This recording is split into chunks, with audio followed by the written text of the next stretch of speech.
In today's video, I'm going to teach you how to change the color of an object in Adobe Photoshop with ease. Whether you're working on a personal project or you want to enhance your photo editing skills, this tutorial will guide you step by step. First, let's make a selection of the object whose color you want to change. Adobe Photoshop offers various tools for creating a selection, like the lasso tool, pen tool, or marquee tool. You can choose whichever suits you best or are most comfortable with, but make sure your selection is accurate, as this will give you the best results.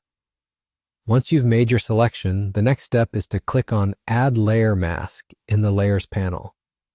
This action creates a mask that confines your edits to the selected area.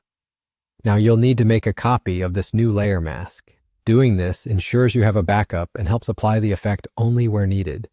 Simply right-click the layer and choose Duplicate Layer or use the shortcut Command-Control+J. Next, you'll want to add a new color to your image. Click on Solid Color found at the bottom of the Layers panel.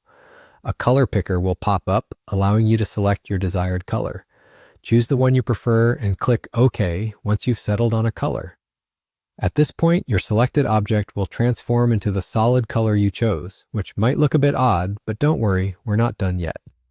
Go ahead and right-click on the solid color thumbnail in your Layers panel, then select Create Clipping Mask. This ensures that the solid color applies only to the previously masked area, keeping your color change neatly confined within your selection. The next move is crucial for blending your new color seamlessly. You'll need to change the blending mode of the solid color layer. So, still in your Layers panel, click on the drop-down that says Normal and change it to Multiply.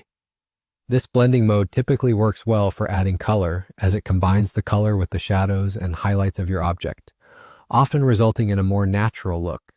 Finally, you'll want to click back on the top layer mask and change its blending mode to Multiply as well.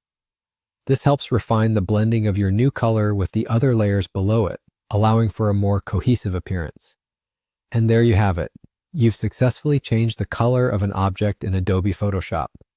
You can always click on the solid color layer again if you want to try out different colors and see how they look. I hope you found this tutorial helpful and feel inspired to experiment with your own images.